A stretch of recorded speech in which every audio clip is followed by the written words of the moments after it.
Áudio. 1, 2, 3, testando. Áudio. 1. Teste. Som. 1, 2. Teste. Som. Som.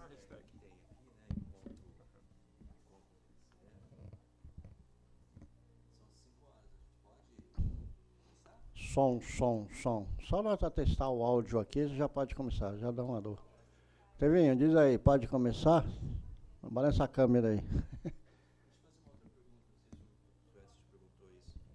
Ele ficando aqui usando aquela lousa ali, a imagem pega, né? Ele disse que sim. É o sinal.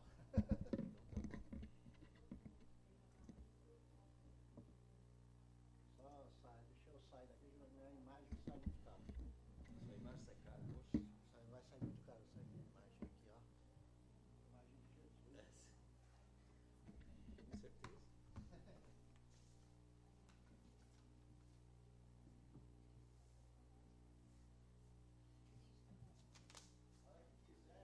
Tá bom, obrigado.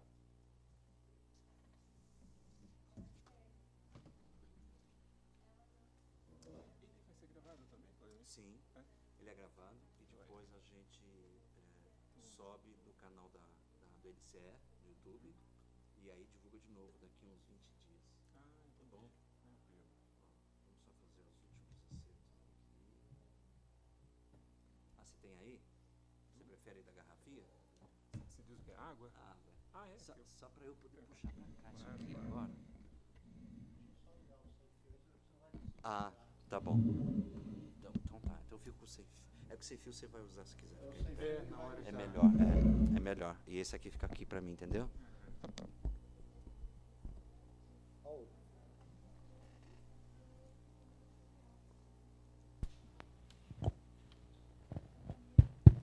Áudio. 1, 2, som. Não precisa desligar então, é só botar na mesa. Acho que sim. Precisa. Não dá choque. Ele de repente, pô, estoura assim.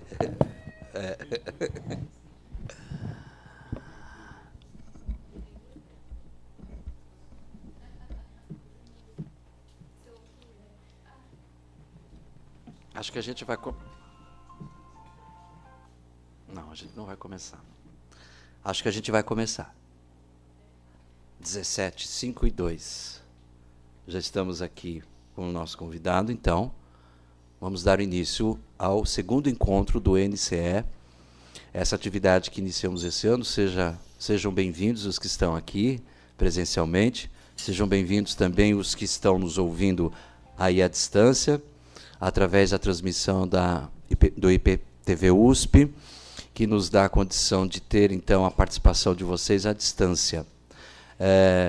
Eu vou voltar a falar isso, mas já de início vamos combinar que podemos conversar e trocar ideias com quem está à distância através do uso da hashtag que é, ajuda a gente, Denise, é encontro aberto, né? Encontros abertos, hashtag encontros abertos, por favor.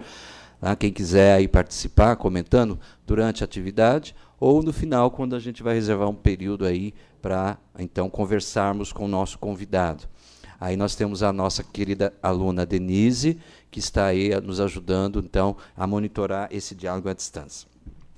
Então, feito essa introdução, né, de boas-vindas a vocês que estão aqui e que estão à distância, frisar que é um prazer, uma oportunidade importante para o NCE e para a Educomunicação, né?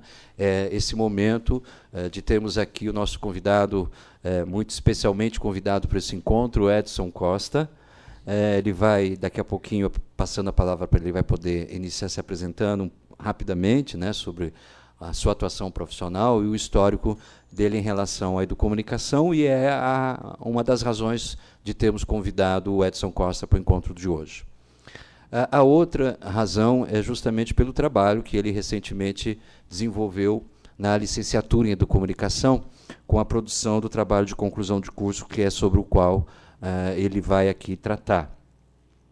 E queria, então, justamente contar a história de que foi um prazer para mim ter tido essa oportunidade de conhecer o trabalho que foi sendo desenvolvido pelo Edson, quando ele me propôs ser orientador do TCC dele lá no final do ano passado, né?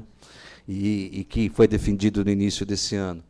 Então, também por conta disso, de eu ter conhecido a qualidade do trabalho dele de perto, e também, lógico, pelo todo o percurso que ele teve aqui na licenciatura recentemente.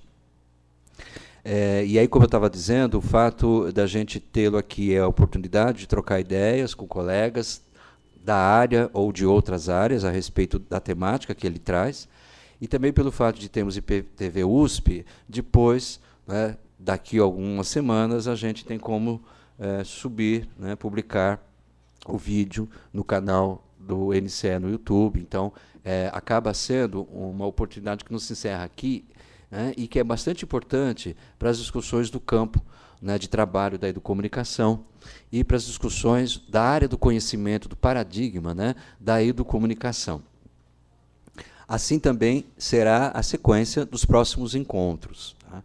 Então, por isso também, mais uma vez, quero agradecer ao Edson por ser assim tão colaborativo, né, no sentido de compartilhar as produções dele recentemente conosco aí, e colaborar, então, para o campo da educomunicação, para a formação de educomunicação, né, a partir das reflexões que o Edson trará aqui para nós agora, né?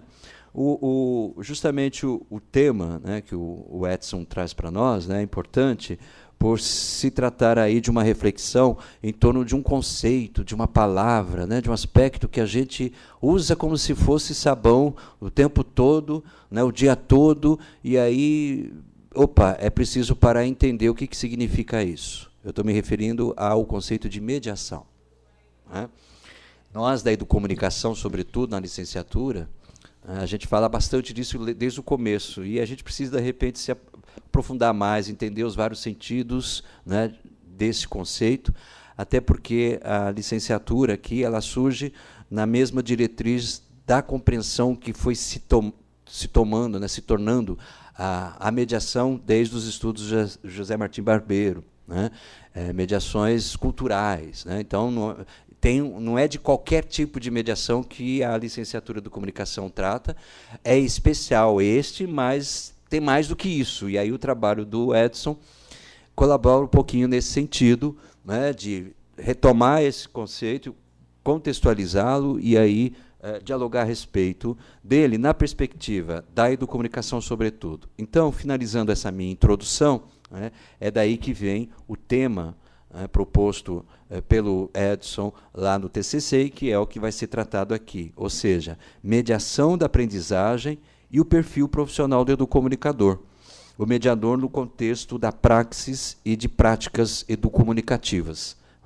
Então, é nesse sentido que eu digo que é bastante oportuno esse momento, essa contribuição do Edson, e depois o que vai ficar registrado para ele continuar sendo aí tema, né, de estudos de outras pessoas interessadas. Está aberto, então, aqui o nosso encontro aberto para os demais. A partir de, então, passa a palavra ao Edson, e que vai também explicar um pouco como é que vai ser a sua dinâmica. Não é, Edson? Paro por aqui, não falo mais, tá? Só se for preciso. Obrigado. Brincadeira. Obrigado. Eu agradeço, então, essa breve introdução, né? E inicio dizendo boa tarde a todos vocês aqui presentes, né, colegas da Faculdade de Educação também, que estão aqui prestigiando, aliás, participando desse processo, que é uma reflexão conjunta acerca de algo que muito acho que nos interessa, né, pelo menos a mim, isso é fato, né. Então, eu quero agradecer, né, inicialmente o convite ao NCE por isso, né, a professor Claudemir, né, que diretamente interagiu comigo nesse tempo todo, e juntos pudemos pensar bastante sobre coisas relevantes no campo da educomunicação, no campo da educação mais propriamente ainda, né? E esse trabalho que eu pretendo expor aqui para vocês é, na verdade, um compilado, uma junção de elementos que eu considero essenciais de uma pesquisa maior que fiz, né? Então, eu trago hoje aquilo que eu considero o ponto mais adequado para tratar daquilo que o professor Claudio me disse, né, a respeito desse conceito, entre aspas, sabão. E realmente é, né? Ou talvez um conceito papel pega moscas, né? Porque tudo que passa próximo dele cola, né, agarra, né, tem aderência, né? E passa a ser incorporada a partir daí. Então, inicio agradecendo a presença de vocês, né, a possibilidade de falar com vocês e também o pessoal que está assistindo à distância, né, via videoconferência, né, distante daqui. Bem, uma boa tarde a todos. Indo direto ao ponto, né, a questão central desse trabalho aqui vai ser abordada durante essa minha fala em dois grandes blocos, em dois grandes momentos. Um em que eu trago referenciais teóricos, né, ou seja, eu busco embasamentos que vão servir de elemento de condução e de alicerce para pensar uma proposição prática sobre a ação do profissional de ensino, do educador e, aqui mais precisamente ainda, do educomunicador. Então, eu busco, a partir de referenciais teóricos, compor um conjunto de elementos para que a gente, de fato, possa pensar a ação do educomunicador como uma ação organizada, uma ação intencional, uma ação planejada, né? Então, em termos de organização, a minha fala foi estruturada nesta perspectiva. Pois bem, então vamos lá. A palavra mediação. Ela não é uma exclusividade aqui de quem trabalha com educação. Mediação também é algo muito recorrente em diversas áreas da nossa sociedade, né? Nós encontramos mediação, por exemplo, no direito. Escutamos com frequência expressões do tipo, né, mediação civil, mediação penal, mediação de família. Escutamos também na área dos esportes, né, a mediação da prática esportiva, mediação de jogos, né. Não parando por aí, temos ainda na área de comunicação expressões do tipo a mediação das mídias, a mediação do jornalismo, né, a mediação de debates, mediação de diálogos, né. Então, isso nos mostra que a palavra mediação assume diferentes acepções em função do contexto, ou seja, do lugar em que ela é empregada. Se, por um lado, ela tem essa plasticidade, essa mobilidade de nos levar a várias reflexões, por outro, ela cria também problemas. Afinal de contas, o que se quer dizer quando se diz mediação nesse ou naquele contexto? E essa é a questão central que pauta aqui agora essa minha fala. O que se diz quando se diz mediação em educação? Mais precisamente, em educomunicação, né? Que se estabelece como uma interface entre dois grandes campos, comunicação e educação, que vem a ser mediação dentro desse cenário. Portanto, é pensando nisso que a minha pesquisa teve a sua origem, né? Como tratar disso, né? Como elucidar, trazer à luz esses elementos, né? Então, a hipótese inicial que eu tive para conseguir arquitetar melhor essa ideia foi derivada de uma observação corriqueira do dia a dia, no espaço de sala de aula, na interação com colegas, com profissionais da área de educomunicação. E nessa interação eu pude observar que a palavra mediação estava quase que sempre atrelada a duas outras, que apontam para algo tão polissêmico quanto a própria mediação, que é a palavra praxis e a palavra prática. Ou seja, aquilo que já não estava bom ficou ainda pior. Algo que não estava claro agora se tornou mais denso, mais complexo. E era recorrente frases do tipo, né, a educomunicação é uma praxis social. A mediação do professor, né, promovendo processos reflexivos do aluno, né? A mediação nos diferentes espaços educomunicativos, nos diferentes espaços educacionais. E era curioso, porque nos discursos sempre a palavra prática e praxis aparecia em algum momento. Então, dessa recorrência, eu cheguei à conclusão, ou pelo menos à conclusão preliminar, de que, para entender mediação nesse contexto, era necessário eu entender os elementos constitutivos desse contexto, do qual a palavra praxis e prática são elementos constitutivos. Então, lá fui eu, né, me debruçar sobre esses dois elementos para tentar criar as condições para pensar melhor sobre a mediação. O que eu pude constatar nesse processo de busca, de pesquisa, foi algo que me chamou muito a atenção e que vem do campo da filosofia, né? A filosofia deixou explícito para mim, a filosofia, sobretudo da praxis, de que a ideia de praxis está atrelada a uma ação com fim em si mesma. Isso quer dizer o quê? Algo que é feito incide sobre a própria pessoa, sobre o próprio agente que a executa. Então, se eu estou falando de uma praxis educativa, eu falo de uma ação que recai sobre quem a executa, sobre quem se educa. Isso me levou a pensar muito nas referências de Paulo Freire, quando ele trata da questão do construir-se, do constituir-se do sujeito. Começou a fazer sentido. Portanto, a praxis atrelada a essa ação pessoal, a ação do sujeito em construir-se. E essa praxis não gera nada para além de quem a executa. Portanto, é o olhar para dentro propriamente. É o construir-se, né? Disso começou a aclarar a ideia de que a prática teria um outro viés. A prática seria uma ação que incidiria em algo para além de quem a executou. E aí fez todo sentido, porque no discurso cotidiano nós dizemos com total clareza a prática de um engenheiro é construir edifícios. Construir edifícios é uma ação prática, porque ele constrói edifícios, né? A prática de um cozinheiro é fazer pratos, é fazer alimentos, preparar alimentos. Portanto, ele produz algo na sua ação sobre o mundo. Agora, eu, na condição de sujeito, eu sou capaz de pensar. Mas pensar produz o quê? Não é? O que é o pensar? O pensar me produz. O pensar cria condições para que eu seja quem eu sou, para que eu possa ir além, para que eu possa transcender, utilizando aqui vocabulário muito recorrente em Paulo Freire. Portanto, o ato de pensar ele é, por essência, uma praxis. Talvez um de vocês diga para mim, Edson, mas você pode falar sobre o que você está pensando. Exato, mas falar seria uma outra prática, uma outra ação, uma ação prática. Portanto, eu começo a perceber, eu acredito que isso começa a deixar claro para vocês a ideia de que a praxis e a prática, elas têm uma forte relação. Acho que é melhor trocar. Estou começando a falhar isso aí.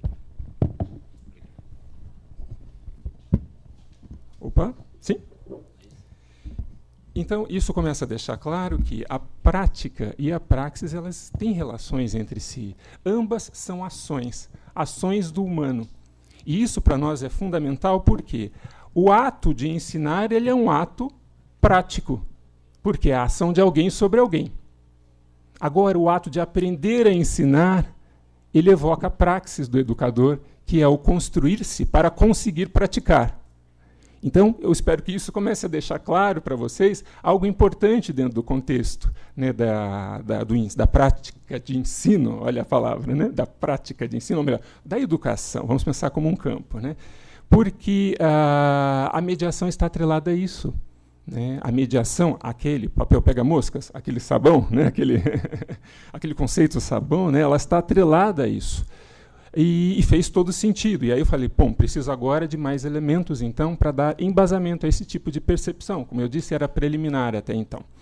Então, vamos lá. Para entender melhor isso, é necessário eu articular com vocês agora alguns conceitos que eu pude trazer de outros campos, dentre eles o da psicologia da aprendizagem. Não sou especialista nessa área, porém, para um profissional de ensino é essencial que ele tenha noções, uma visão minimamente estruturada sobre o que se desenvolve nessa área, porque é a partir da forma como ele entende a psicologia da aprendizagem que, em certa medida, ele concebe a sua epistemologia, né, e define a sua ação em sala de aula, a sua ação em ambientes de aprendizagem, de ensino-aprendizagem. Né? Pois bem, então, quando eu falo em aprendizagem, agora eu vou pegar o microfone. Opa, para eu poder me movimentar um pouco.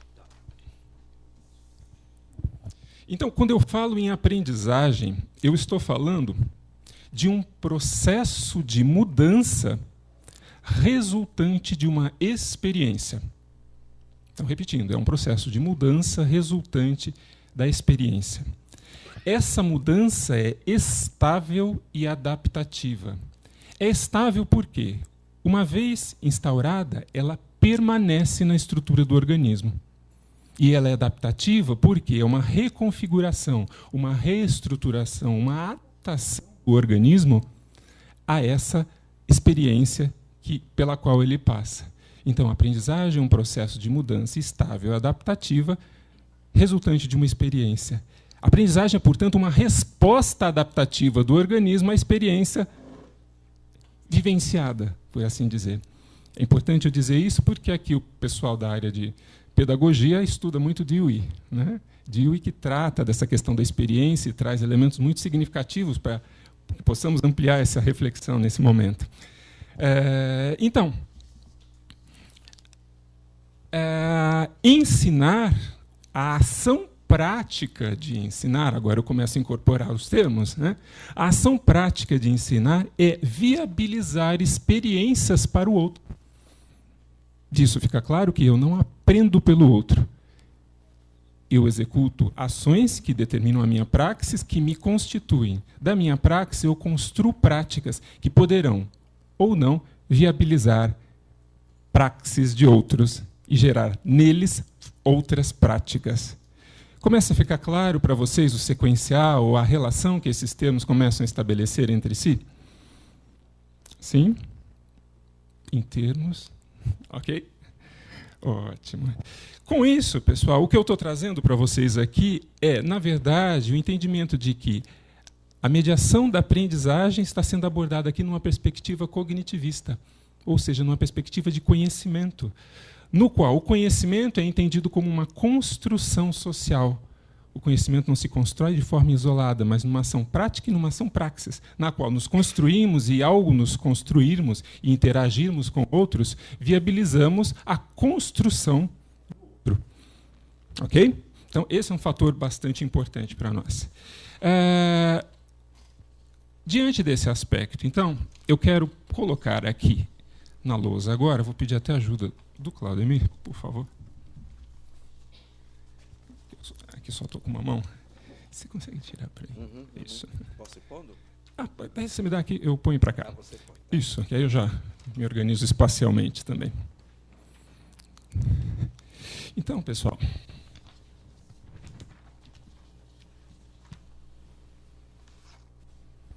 no início, como eu estava dizendo, né, eu elucidei para vocês que a aprendizagem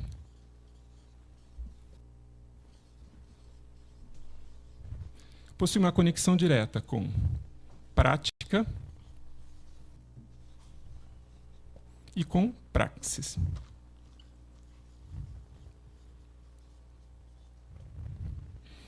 E agora, então, eu estou buscando elementos de ordem conceitual, de ordem teórica, para a gente poder pensar isso de uma maneira mais fundamentada. Então, quando nós falamos em teorias de aprendizagem, né, nós precisamos botar um pouco no tempo para que entendamos que o que temos hoje é resultante de um processo evolutivo dos estudos nessa área. E numa área, sobretudo, que não existia com o nome que tem hoje, que é a área de psicologia, né, o campo da psicologia.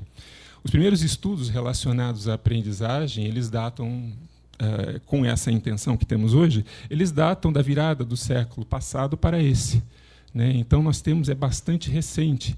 E, naquele período, a ideia de aprendizagem, né, ou melhor, a ideia de psicologia, a abordagem da psicologia era feita simultaneamente por correntes da área da filosofia, da área da medicina, da área da biologia, né? Ou seja, diferentes áreas que não percebiam a possibilidade de conexão entre esses diferentes enfoques. Então, naquele período, né, foi possível sistematizar esse esquema, ou melhor, essa cadeia, onde a ideia de aprendizagem remetia ao fato de que, diante de um estímulo, o organismo gera uma resposta. Ok? Isso foi fundamental, porque, acreditando-se nisso, a ideia era de que, calibrando a intensidade, a forma como o estímulo chega, nós teríamos um tipo de resposta esperada. Portanto, o processo de ensino aqui, a partir de um referencial como esse, pode ou pôde ser pensado, sobretudo, como calibrar a forma como a informação chega, a forma como algo é apresentado ao outro. Tá? Isso foi muito importante, porque começa a dar bases para que a gente pudesse pensar. A origem desse esquema é marcada, sobretudo, por estudos que foram desenvolvidos com animais. Né? Então, a partir da observação de comportamento de animais, né, buscava-se, naquela época, conceber de que forma o humano também aprendia.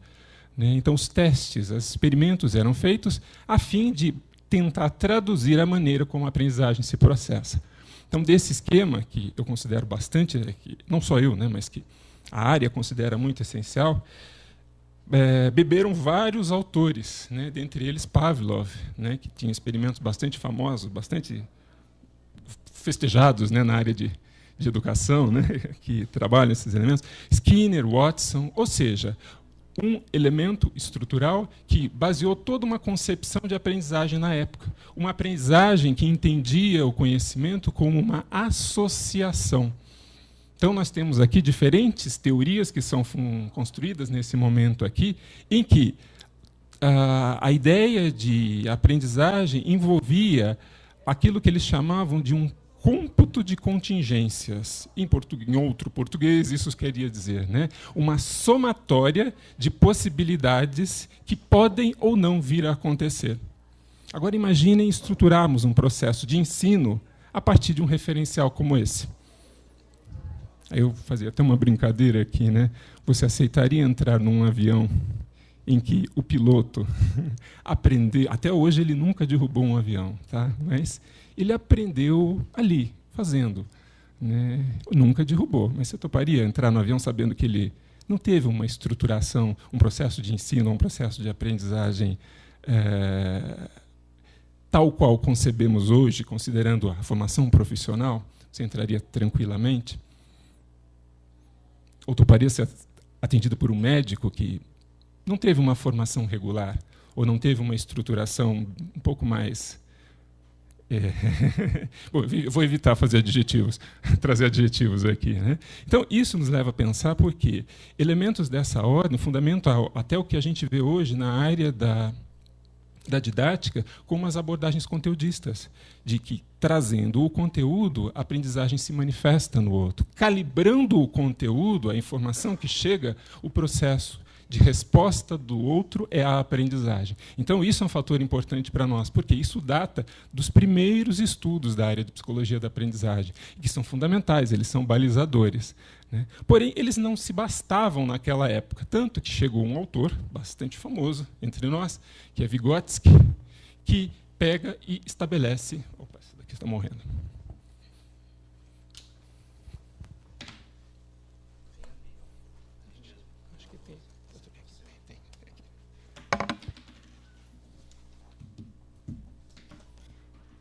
Próximo aqui. Então, nós temos aqui um momento em que essa cadeia, essa estrutura é repensada e Vygotsky vai olhar para ela e dizer o seguinte, olha, existe algo mais nesse processo. Por quê? Se nós podemos pensar a aprendizagem de animais de outras espécies de uma maneira tão direta, em que diante de um estímulo, ele oferece uma resposta, a aprendizagem humana envolve algo mais. Daí ele concebe a ideia de que a aprendizagem humana se manifesta por intermédio de um elemento, pela mediação de um elemento que vai se interpor entre esse estímulo e a resposta. E aí a representação usada por ele é esta daqui. Já tirei. Já tirou. Opa. Essa daqui.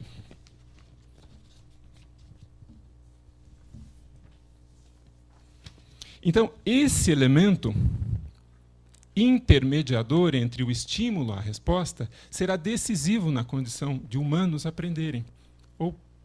E para ele, no caso, esse elemento poderia ser um instrumento, né, sob o processo evolutivo. Inicialmente, os homens aprenderam por meio de instrumentos e, posteriormente, por meio de símbolos, de signos. Né?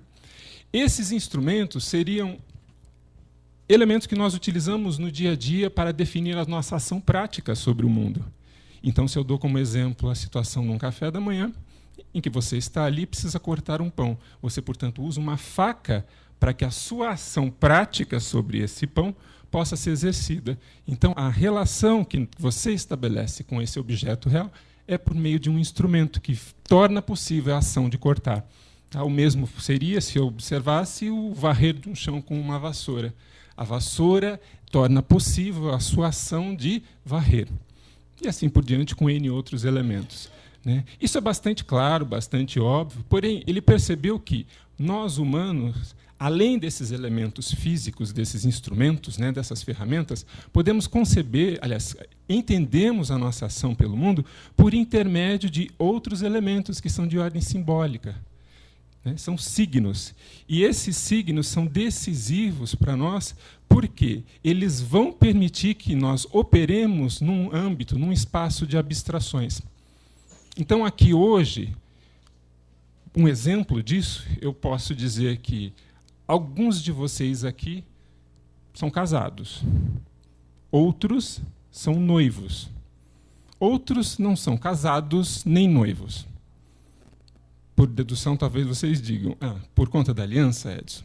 Exatamente. Na cultura de que eu faço parte, portar no dedo uma aliança funciona como um elemento que me leva a pensar sobre algo que não é aliança, que está para além dela. Portanto, eu consigo pensar em você como um ser casado, noivo ou solteiro em função deste elemento que você porta no dedo.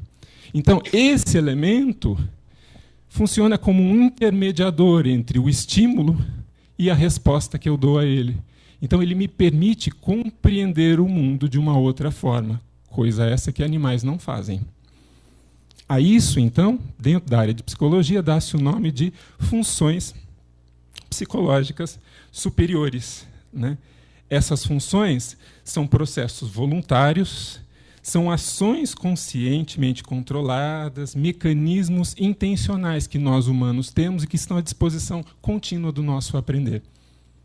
Eu vou dar um outro exemplo que pode dar um pouco mais de clareza para vocês sobre isso.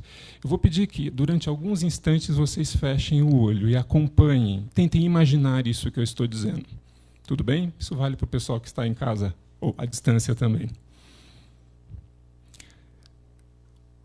Hoje, o dia está muito quente. Tá? Você está na sua cama, acabou de acordar. Você começa a levantar, coloca os seus chinelos e vai para o banheiro. Lava o rosto, vem em direção à cozinha, pega um copo de água fresca e bebe ali mesmo, em pé.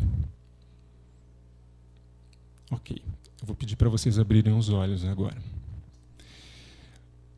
Vocês puderam acompanhar esse percurso, não é?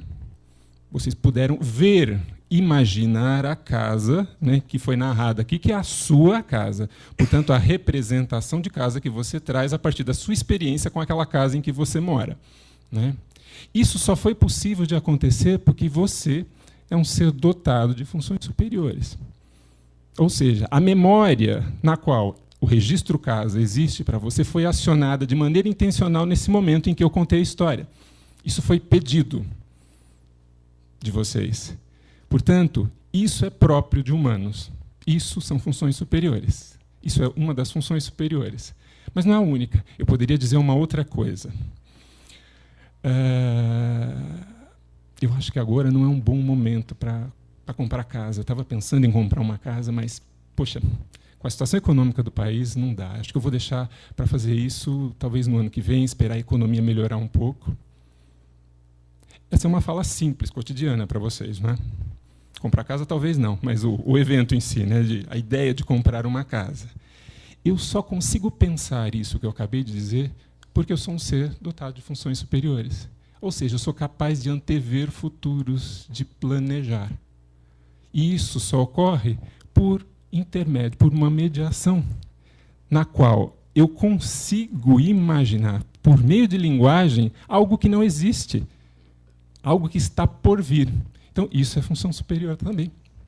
E ainda mais, um terceiro exemplo, só para eu concluir essa parte das funções superiores. Eu poderia aproveitar aqui e dizer... Aqui temos alguém na plateia que chama Denise também. Então, vou chegar para você, Denise, e dizer... Denise, se eu fosse você... eu não sairia daqui hoje às 6h30, não. De forma nenhuma. Expressão bastante usual, bastante simples para nós, né? Porém, isso é próprio de humanos. De forma abstrata, eu consegui me colocar no lugar de alguém e emitir uma opinião como sendo esse alguém no local em que estou. Portanto, isso é um fator decisivo para nós. Isso é próprio de humanos. Então, o que temos aí? Temos um conjunto de referências que Vygotsky vai estruturar, né, e que serão bastante úteis para o campo da educação, do ensino propriamente, porque ajudarão a pensar de que maneira a ação prática de um profissional de ensino poderá ser melhor desempenhada.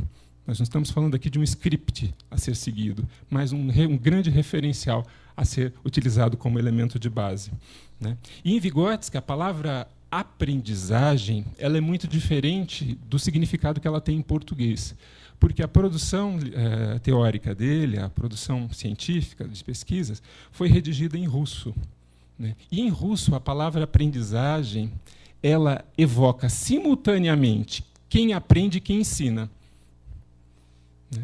Nas línguas neolatinas, provavelmente, nós não temos algo que seja equivalente a isso. Então, algo mais próximo, talvez, no português, seria usar a palavra com um hífen, ensino, tracinho, aprendizagem, para formar um conjunto. Isso não existe, né? Portanto, todas as vezes em que ele fala aprendizagem, ele não fala apenas na perspectiva de quem aprende. Ele fala na perspectiva de quem aprende envolvido, interagindo com alguém que ensina. Daí a ideia de que, de fato, o conhecimento é uma construção social, porque pressupõe a presença do outro. Ok? Então, esses são elementos fundamentais. Com isso, então, ele vai instituir dois conceitos que são bastante importantes para nós, que trabalhamos com educação, que é a ideia de nível de desenvolvimento real e nível de desenvolvimento potencial. Em outras palavras, seria, se observarmos uma criança, um jovem, né, em ação, o nível real, aquilo que essa criança é capaz de fazer sozinha.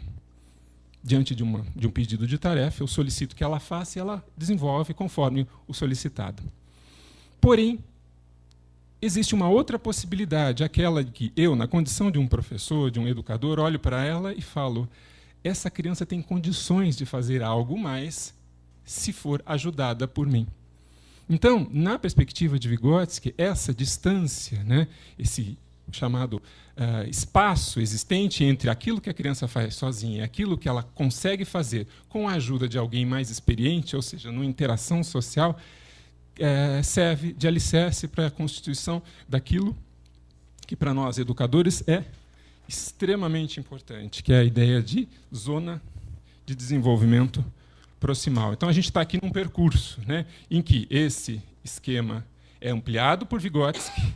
Vygotsky, ao abordar o esquema, né, estabelece essa noção de níveis que, no diferencial entre elas, deixa para nós a clara ideia de que existe uma zona na qual o educador, e aqui mais precisamente o educomunicador, poderá atuar e de maneira prática para promover aprendizagens. Ok? Com isso, eu pude observar que esse esquema foi ganhando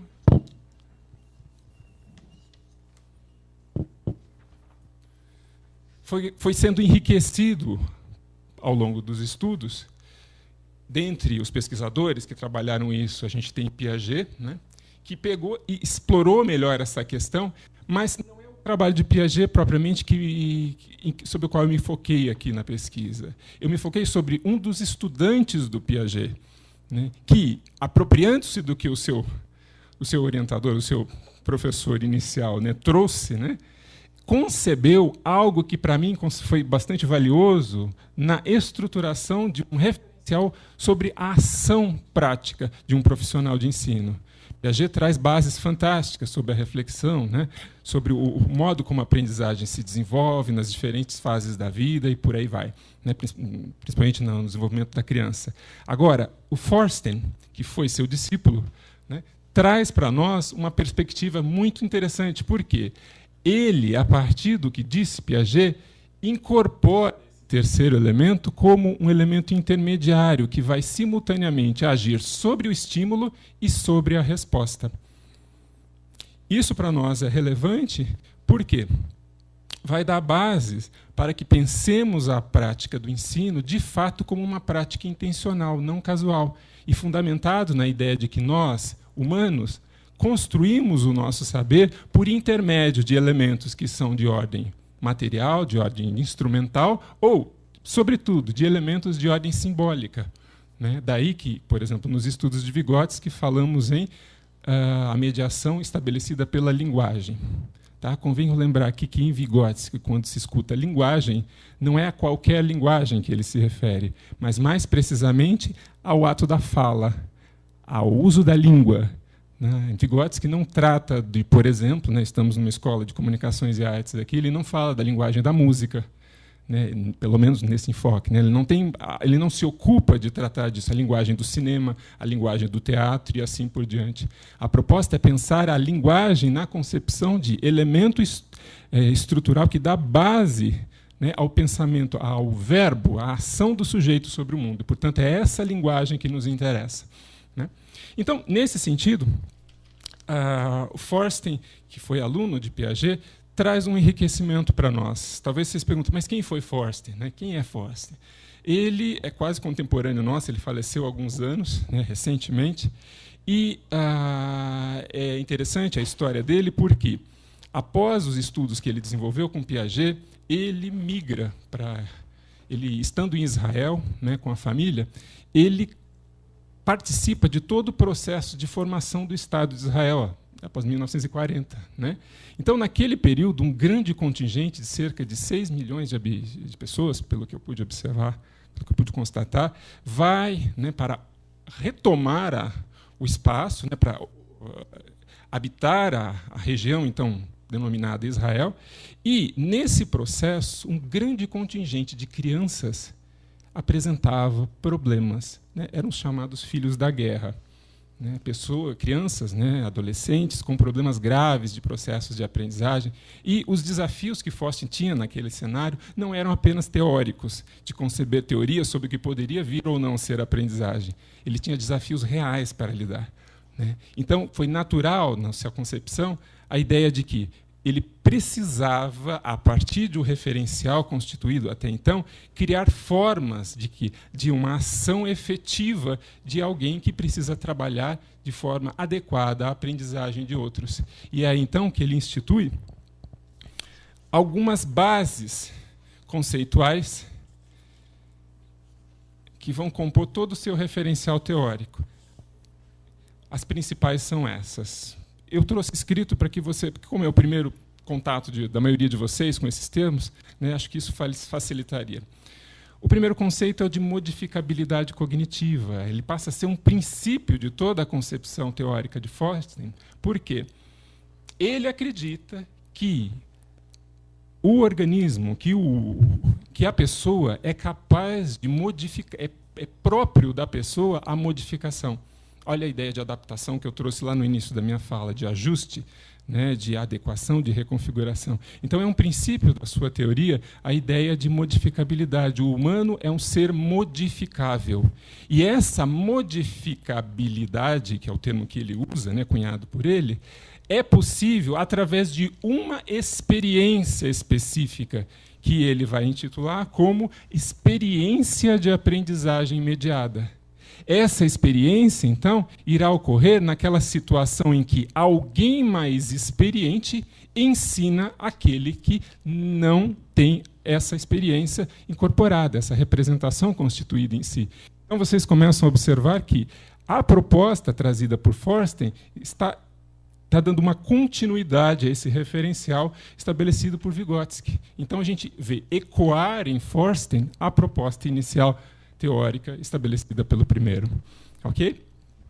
Então, com essas duas bases, que vão alicerçar todo o referencial dele, ele vai, para lidar com aqueles problemas reais de crianças, com problemas graves. Imaginem crianças de 8, 9, 10 anos que ainda não falavam. Então, isso era um desafio para o momento, porque nós estávamos ainda em processo de configuração de teorias que dessem bases para que pudéssemos entender aquele cenário. E ele já tendo que lidar com situações reais, com problemas para os quais alguns resultados já teriam que ser apresentados, né? Então, com isso, ele cria o que ele chama de um programa de enriquecimento instrumental, PEI.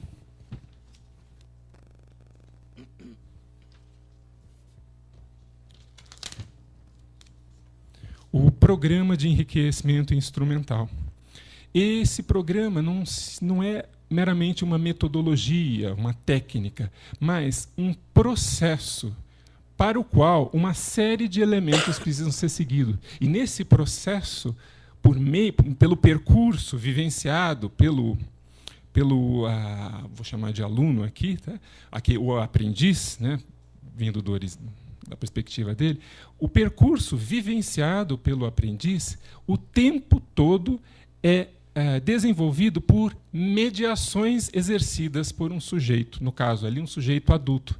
Portanto, a questão fundamental trazida por ele é que ações práticas esse adulto pode desenvolver a fim de que esse educando, ou melhor, esse aprendiz, de fato possa aprender naquelas situações consideradas quase que extremas.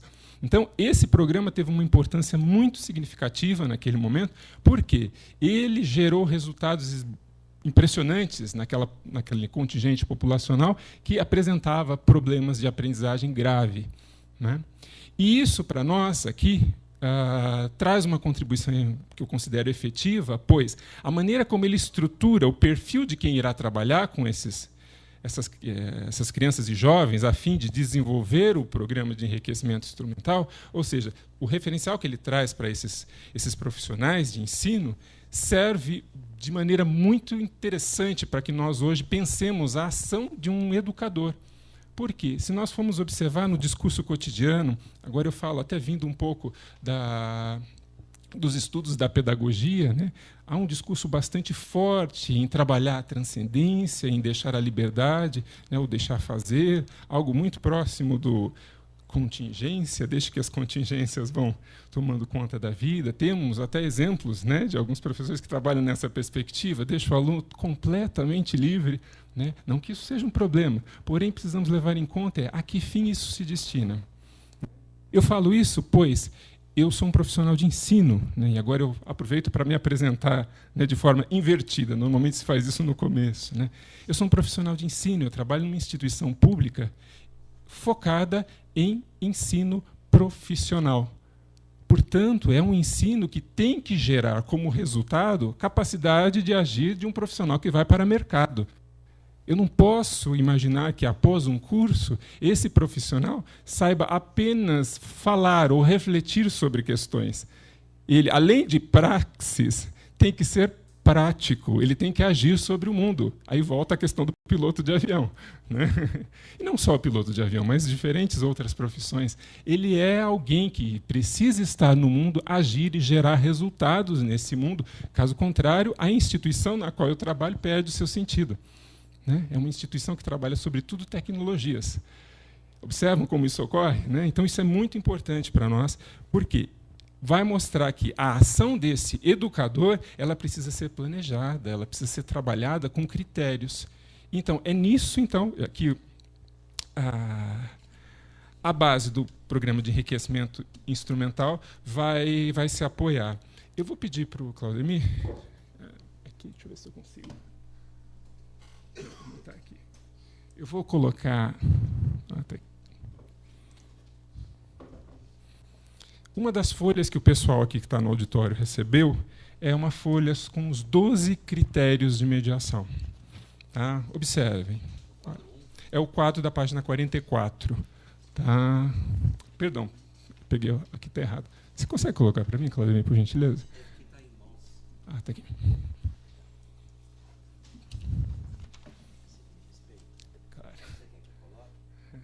Na página 44. Okay? Então, o que observamos aí? Esses critérios são elementos essenciais para a ação de um profissional de ensino que vai operar o PEI.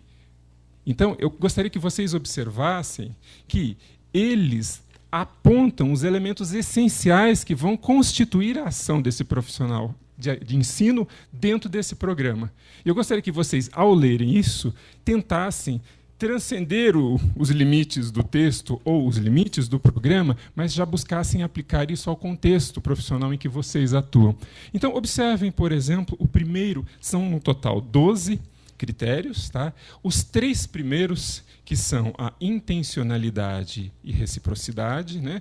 O significado e o terceiro, a transcendência, Forsten considera como essenciais e presente em todas as culturas. Tá? Os demais são variantes, que, em função da cultura, podem ou não vir a ser utilizados. Então, diga. 4.4. Isso. Então, intencionalidade e reciprocidade. Eu vou ler apenas um para que vocês entendam o conceito de um critério e possam, disso, imaginar, entender melhor os demais. Então, intencionalidade e reciprocidade. Provocar curiosidade e obter respostas. O mediador apresenta a atividade de maneira motivante e desafiadora para atrair a curiosidade e expectativa do mediado. Compartilha a intenção. Encontra a linguagem apropriada para transmitir o raciocínio subjacente à seleção do conteúdo ou motivos que levaram à iniciação da atividade. Intencionalmente cria desequilíbrio, dissonância, para atrair a atenção do mediado e despertar nele a necessidade de elaborar conceitos que revelem a aprendizagem.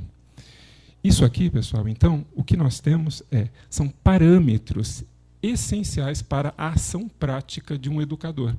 Ele não explica como essa ação é feita, porque senão seriam metodologias.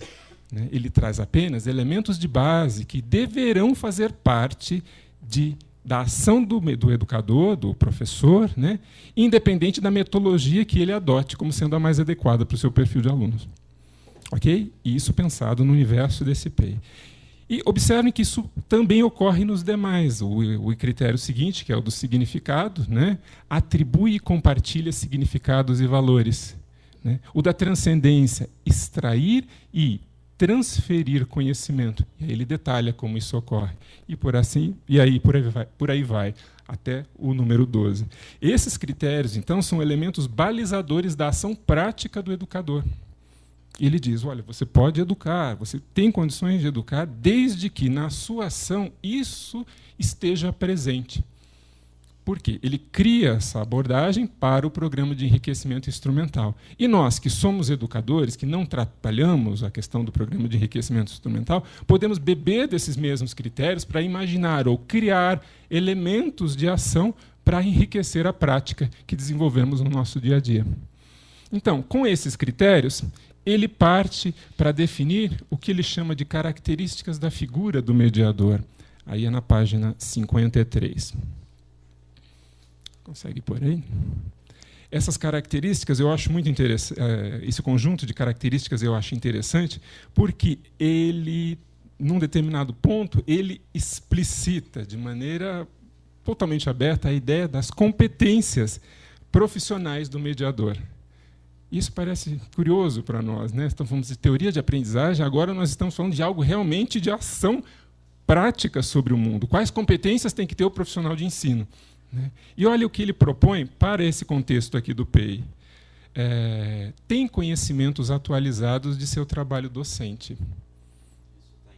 Está na página 53. Isso aí, perfeito. Né? Tem conhecimentos atualizados de seu trabalho docente. Será que isso é de fato uma realidade hoje? Todos os professores, os profissionais de ensino, de fato ensinam elementos que são atualizados à realidade na qual ele e o aluno estão vivendo ou sobrevivendo? Né? Possui, no caso, esse educador, ele possui competências psicopedagógicas, ou seja, ele é capacitado para orientar e tutoriar. Olha as questões que estão sendo postas aqui.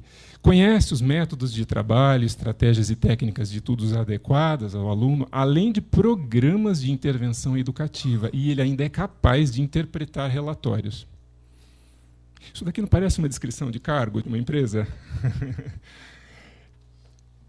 eu diria que deveria ser, né? Principalmente se na empresa existe uma área chamada de educação corporativa, né? Que, na maioria das vezes, gosta de operar a partir desse primeiro referencial aqui, né? Você calibra o estímulo para ter uma resposta e diz, se você não aprender a resolver isso até tal dia, o RH espera por você, né? É um estímulo também, né? É um tipo de estímulo, para que geram um tipo de resposta. Tá? Então, o que ele traz aqui? Né? Referências para que a gente possa pensar a função, a ação desse profissional que vai trabalhar a mediação, ou seja, o uso de elementos intermediadores na relação do estímulo com a resposta. E ainda, olha, conhecer as dificuldades de aprendizagem. Olha o que isso põe diante de nós nas situações em que o professor entende o ensino apenas como uma técnica de apresentar conteúdos. A abordagem tecnicista, conteudista, que tem por excelência a arquitetura da informação acima de qualquer outra necessidade que o aluno venha a ter ao interagir com o professor. Portanto, uma abordagem como essa, ela descredencia ou desconsidera esse elemento de que o conhecimento ele é uma co-construção e ele depende um do outro para que possa evoluir e se constituir. E aí, por último, né, demonstra a preocupação científica e investigadora e tem interesse em sua formação permanente. Isso daí seria importante para alguns profissionais que eu conheço na área de ensino, porque formação continuada e permanente não faz parte da realidade deles, né? Pois atingir um determinado nível ou uma situação de atuação profissional em que aquele saber fazer resolve as questões imediatas. E aí ele esquece das não imediatas, as mediadas, que precisam de interação. Portanto, abre mão de mediar, abre mão de interagir com o aluno. E isso não ocorrendo, não há interação, não há aproximação, e o conhecimento construído fica a cargo do aluno resolver por conta própria. Né? E nós temos problemas graves com isso. Eu trabalho numa instituição, sou responsável por uma área de educação à distância. Né? Atuo, né, com uma equipe que trabalha isso. E observo que, nesse campo, boa parte do aluno que chega, ele não tem ainda desenvolvido a autonomia para o próprio processo do aprender. Então, institui-se socialmente a ideia de que a educação à distância é acesso a conhecimento, quando, na verdade, ela se constitui, em muitos casos, como acesso à informação. Por quê? Para que haja conhecimento, há necessidade de uma interação. Se não há interação, que relação ocorre entre o aluno que não sabe como se comporta diante de uma informação e não tem a quem recorrer? Por isso que as abordagens de ensino à distância, elas estão sendo constantemente pensadas e replanejadas, pois a todo momento tem que se articular de que maneira poderá haver interação, seja ela verticalizada, né, aluno e um mediador, né, ou seja, mediador-tutor, né, que aí sobe dentro da estrutura hierárquica, né, de uma instituição, ou entre os pares, a relação estabelecida entre os colegas, que também são estudantes. Em que momento isso ocorre? Como isso ocorre? Então, vejam que desafio acontece aqui, porque, em geral, de maneira até estigmatizada, o ensino à distância ele é pensado numa perspectiva funcionalista, numa perspectiva de transmissão em que, a partir de um dado estímulo, calibrando esse estímulo, uma resposta esperada ocorre.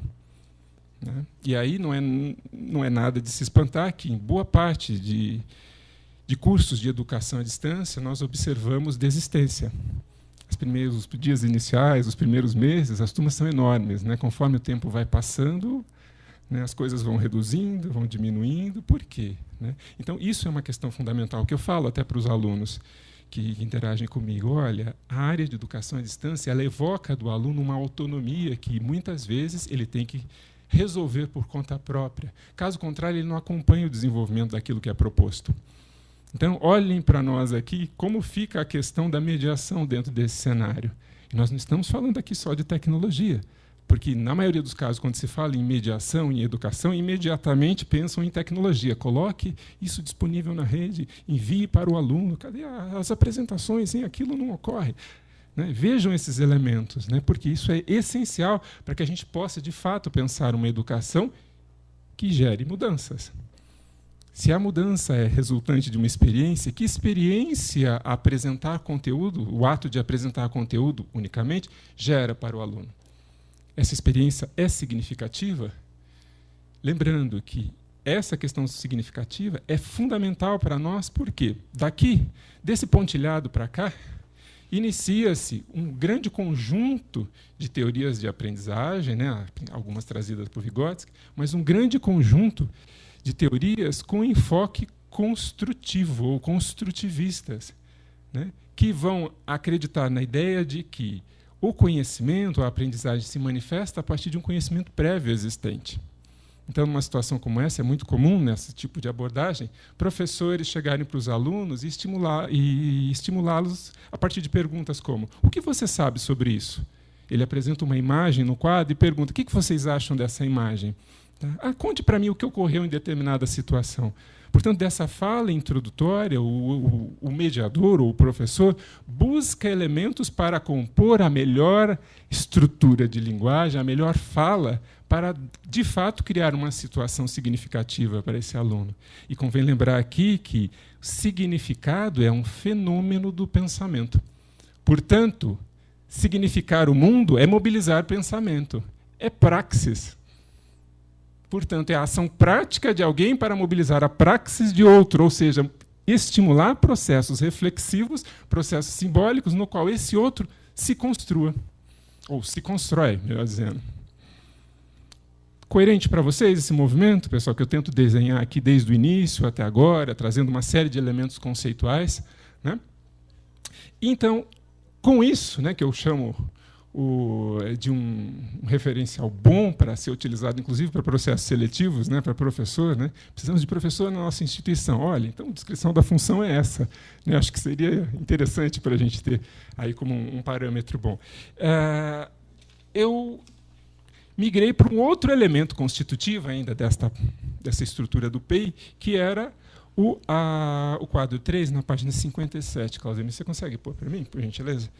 É o questionário sobre o perfil didático do educador, ou do mediador, melhor dizendo.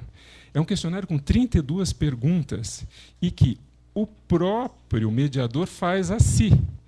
Então, veja, eu listei algumas aqui só para que a gente possa pensar um pouco a partir delas. Olha a primeira. Costumo planejar e programar os objetivos e as tarefas educativas de cada aula? Essa é a resposta que ele dá a si próprio. E ele gradua a partir do referencial contido aí do lado. Por quê? Isso vai dar um certo parâmetro para ele. E ainda, pensem na questão 6, olhem o que ele diz aí. Ao começar um tema ou matéria, tento averiguar os conhecimentos pré-alunos e o vocabulário básico que conhecem. Isso parece um pouco sofisticado, né? Isso é sofisticado. E aí fica a questão: será que de fato temos condição de operar a partir de um referencial como esse? E ainda, vejam a questão 19. Aumento gradualmente o nível de complexidade e abstração das atividades a fim de potencializar as capacidades do aluno. Por fim, a última questão aqui, a 23. Ao finalizar um tema ou lição, acostumo os alunos a fazerem uma síntese do que foi tratado. Ou seja, eu problematizo algo, crio a partir dessa problematização, né, uma experiência. Dessa experiência, eu indago o aluno o que marcas ela deixou em você. Ou seja, o aluno é evocado, ele é convidado a falar sobre aquilo, ou seja, a desenvolver um ato de linguagem, ou seja, a exercer uma prática que explicite aquilo que ele pôde construir durante esta interação. Então, esse referencial, pessoal, eu espero que deixe claro para vocês a ideia de que o ato de educar, o ato de ensinar dentro de uma concepção teórica como essa, ele não é simplesmente uma abordagem até filosófica sobre educação ou algo idealizado apenas. Ele é algo que está no âmbito da prática, da ação do homem sobre o mundo, da ação do homem sobre outro homem, de um sujeito sobre o outro. E isso precisa de certo grau de organização, caso contrário, a gente não consegue perceber coerência na conexão das ações. Né? Imagine nós temos um curso, imagine agora numa estrutura escolar, um curso sem programa, uma disciplina sem programa. Talvez pudesse ser um sonho meio anarquista, né? Uma disciplina sem programa. Seria uma opção. Porém, como pensar uma ação como essa? Apenas viríamos, ficaríamos soltos, livres? Né? O que eu proponho aqui, vejam, de forma alguma é uma visão militar sobre a ação do educador. Tá? Muito pelo contrário, é uma ação criteriosa, uma ação embasada e, sobretudo, algo que, em muitos casos, as universidades, as faculdades que tratam o desenvolvimento de profissionais de ensino não conseguem abordar. Né? Eu ouvi numa instituição recente, né, da área de educação, e que disse o seguinte para os alunos, né? O aluno daqui vem estudar essa área de educação, mas ele não aprende a fazer aula aqui. E aí a questão que fica é, se a ação profissional desse sujeito que sai dessa faculdade é ser um profissional de ensino, onde ele vai aprender isso? Em que momento da vida ele terá uma abordagem sistematizada que dê condições a ele de falar, poxa, eu me sinto seguro, ou eu me sinto com condições mínimas de me posicionar no mundo, né, e consigo promover experiências de aprendizagem para as pessoas a partir de ações práticas minhas nas relações com ela. Em que momento isso ocorre? Né?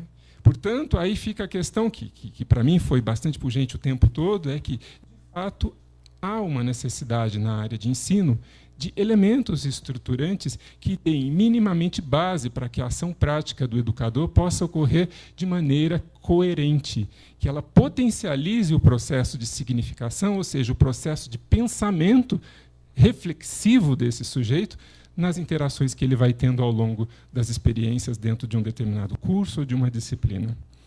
Okay? Então, com isso, pessoal, eu quero olhar com vocês aqui agora.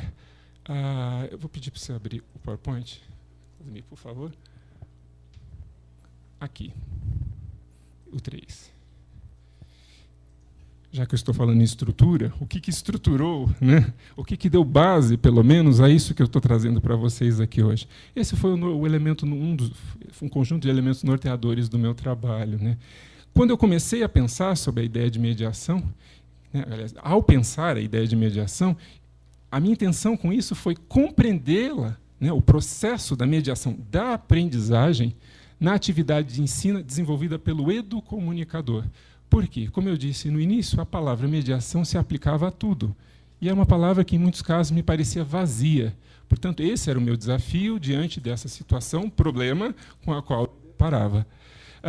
O objetivo, ou melhor, o conjunto de alguns objetivos que eu estabeleci para isso, são representados nesses dois tópicos. Olha, eu busquei levantar, então, o significado desse termo mediação no âmbito da praxis e da prática educomunicativa. Daí a minha necessidade de saber o que é prática, o que é praxis. E disso ficou claro para mim que a prática é uma ação de um sujeito sobre o outro, e a praxis é uma ação que eu desenvolvo e que viabiliza a minha autoconstrução. Agora, abrindo parênteses aqui para vocês, pessoal, a ideia de praxis e prática na língua portuguesa ela pode ser entendida como sinônimo também. Tem mais esse porém. Né? Tanto que, se a gente pegar os estudos de Paulo Freire e de alguns outros que pensam nessa mesma linha, vocês vão encontrar aquele trinômio reflexão, ação, reflexão. Isso é a forma em que prática e praxis se configuram como um único elemento. Aí faz sentido em dizer que elas são sinônimos. Né?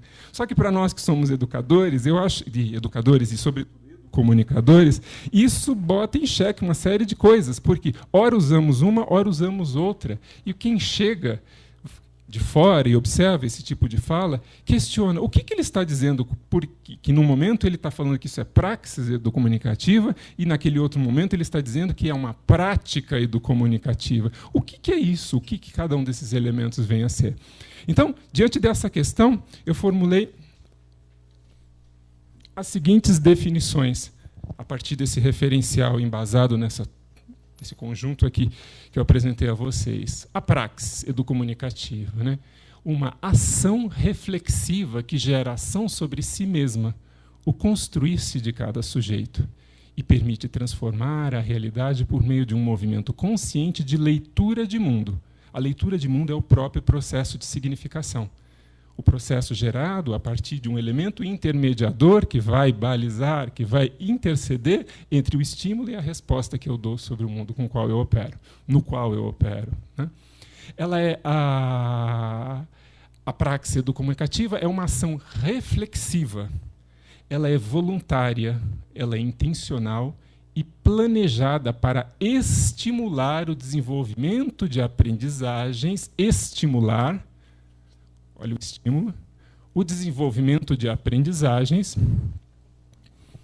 por meio de experiências de mediação desenvolvida no e pelo ato comunicativo. O ato comunicativo, portanto, ele é essencialmente dialógico. Portanto, faz sentido em educomunicação empregar o termo diálogo, porque é a forma, a estratégia comunicacional que mais se adequa à aproximação entre sujeitos. E aí eu faço uma breve distinção aqui entre diálogo e o não diálogo, que seria diálogo e debate. Porque, considerando a nossa formação escolar tradicional, nós temos um preparo, sob o ponto de vista de comunicação, ao longo da vida, para debatermos, para defendermos ideias, para nos expressarmos, para nos posicionarmos diante do mundo. Desde cedo nós aprendemos que temos que escrever bem, que precisamos nos expressar bem. Isso é cobrado de nós profissionalmente, né? O êxito de um profissional na área de mercado é aquele que faz e que mostra aquilo a que veio e divulga de maneira enfática, né? Porém, se nós concebemos que o conhecimento é de fato uma construção social, como eu posso entender que num espaço coletivo em que todos apenas falam, a gente pode ter coerência entre a interação entre os que ali estão? Portanto, o debate ele é importante no sentido de que ele permite estabelecer um ponto a se seguir. Ele exclui ideias para que umas prevaleçam em relação a outras. Ele estabelece o acordo. Porém, para que cheguemos a isso, anteriormente precisamos de uma outra estratégia que permita minimamente entendermos sobre o que estamos acordando. E aí entra a questão do diálogo. O diálogo como uma metodologia de conversação e observação conjunta da nossa experiência. Olha a praxis aí. Prática e praxis em ação. O diálogo como estratégia, permitindo compreender o outro. Por quê? Sem isso, não há como eu ter um bom debate, né? Esse termo é bastante utilizado em todos os âmbitos, né? E agora o diálogo começa a entrar também, né? Porque cai bem a profissionais de ensino dizerem que são dialógicos, porém a essência do diálogo é estabelecer um compromisso fiel com o entendimento. O diálogo é o momento em que eu, diante do meu aluno, digo a ele que eu estou aqui para entender o que ele tem a me apresentar. Bastante diferente de um debate, onde a ideia de um deverá prevalecer. Portanto, isso passa a ser, de fato, um elemento essencial em educomunicação, em educação, no sentido mais lato até, pois, sem diálogo, não há uma ideia de que possamos, de fato, construir conhecimento que é algo social. O diálogo, portanto, ele é a base. Ele é uma estratégia opcional que, num determinado momento da vida, nós precisamos aprender, né, e usar conforme a intenção. Então, retomando, né, o diálogo ele serve para abrir, para expor ideias, para dar clareza, para entender o que está sendo questionado ou o que está sendo trazido. O compromisso ali, naquele momento, é em ouvir e compreender, diferentemente do debate, que aponta para nós a marca de uma ideia prevalecendo sobre outra, ou seja, uma restrição. Esses elementos são fundamentais, que começam a delinear para nós a importância da ação de um profissional de ensino e, sobretudo, a maneira como ele vai articular um referencial extenso como esse proposto pelo Forsten, né, a partir desses critérios, parâmetros dessas competências essenciais, porque a todo instante esta ação prática do educador só pode ocorrer por meio de diálogo. Todo momento, questões novas surgem. E aí entra a questão da pedagogia da pergunta, né? Olha a pergunta como um elemento mobilizador, um elemento de estímulo para gerar possíveis respostas. E a presença de um profissional, de um elemento simbólico, aqui mais precisamente, de um elemento humano, que vai intermediar a relação entre o estímulo e a resposta. Okay? Então, com isso, eu defini a questão da praxis, né? E, em contrapartida, abaixo eu trago a definição de prática educomunicativa, como sendo um conjunto de usos, costumes, modelos didáticos e convenções que, subsidiados pela praxis, geram novos modos de fazer, novos tipos de experiências e de aprendizagens estruturadas. Por quê? Observem aqui. Modificabilidade cognitiva estrutural. Portanto, uma ação que viabilize a elaboração de estruturas sobre as quais o processo se alicerça. Então, isso para nós é algo fundamental, né? E no meu modo de ver, a leitura que fiz a partir desse referencial, sobretudo da área de psicologia da aprendizagem, eu entendo que na educomunicação esses termos precisam ser tratados de maneira distinta mesmo e precisam de definição. Caso contrário, a gente vai continuar afirmando ou fazendo uso deles como sabão, né? Ou como papel pega-mosca, né? E isso, para nós, ao invés de favorecer, de estimular o desenvolvimento da área, bota em xeque elementos de ordem epistemológicas da educomunicação. Porque quem vem de fora pergunta o que é isso. Naturalmente, é uma pergunta, né? Temos aluno de pedagogia aqui, talvez ele pergunte, o que é isso? Educomunicação, tá? E o que é mediação em educomunicação? E o que é praxis e prática em mediação e em educomunicação? Olha quantos termos novos que vão sendo incorporados no discurso cotidiano de quem estuda numa licenciatura como essa aqui, né, na Escola de Comunicações e Artes, e que, se não pensados, ao invés de favorecer diálogos, vão inviabilizar diálogos com o público externo.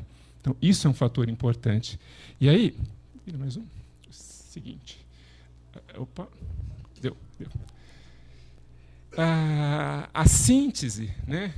Já que uma das questões do questionário que aponta a necessidade de tentar elaborar síntese como uma forma de fortalecer o processo de aprendizagem, né? A síntese da pesquisa que eu trouxe aponta para o educomunicador, ou o profissional de ensino, né, focado em educomunicação, como um profissional que tem um papel de parceiro no processo da aprendizagem do outro. Ele é parceiro porque ele está junto, ele está próximo. Não há como pensar educação distante, mesmo que exista educação à distância, né? Mas no processo de educação à distância, nós temos o quê? Uma relação que é mediada por tecnologias, que tem a função de aproximar. Portanto, essa aproximação só é possível por meio de diálogo. Então, de alguma forma, EAD tem que viabilizar diálogos. É uma questão primordial para quem trabalha com isso. A testemunha, o educomunicador, ele é uma testemunha privilegiada do embate entre o educando e o ambiente. Ou seja, a relação que o sujeito que aprende tem com o mundo no qual ele interage. Isso é um fator primordial. Por quê? É ele que vai aprender. O professor não aprende por ele. E o professor o tempo todo vai precisar criar estratégias para que ele perceba esse processo que cabe a ele e que só ele pode fazer, né? Ainda, ele é um observador arguto, atencioso, cuidadoso do comportamento do educando. A gente começa a observar que a ação do educador é bastante trabalhosa, né? Olhem, como fazer isso, né? Ele é avaliador e fornecedor do progresso do educando, favorecedor, perdão, do progresso do educando e de sua melhoria no ato do pensar. Ele ainda instaura uma relação de ajuda, não de sanção e de correção. Ele tem uma tarefa essencial de organizar contexto, imaginando, propondo situações, problemas adequadas. É curioso porque talvez vocês olhando para isso digam, eu já li isso em muitos lugares. Porém, a questão que fica é, nesses lugares onde isso foi lido, havia um referencial teórico capaz de fundamentar as ideias contidas em expressões como essa? Não é? Isso, para nós, é importante, né? Eu vejo no discurso de profissionais de ensino, né, a reverberação de frases famosas do Paulo Freire, né? Não, o construtivismo, por exemplo, né? Não só o Paulo Freire, mas todo mundo se diz construtivista, né? E aí você pergunta, o que é ser construtivista? Ah, é construir. Aí fala, não é isso, né? Ou seja, usam os termos sem significação própria, né? E isso gera problemas de ordem epistemológica. Se você não sabe o que é construtivismo, você não consegue operar a partir de algo que você não sabe nem o que é, né? E como eu trouxe em termos bastante sintéticos para vocês, o construtivismo ele parte de uma ideia de que o processo deriva de um conhecimento prévio trazido pelo aluno. Na interação desse aluno com o mundo, o objeto do conhecimento e o aluno se co-constituem, se co-constroem durante a interação mediada. E isso em base ao que vai definir boa parte das teorias construtivistas de aprendizagem. Isso é bastante diferente de falar que está construindo coisas, percebem?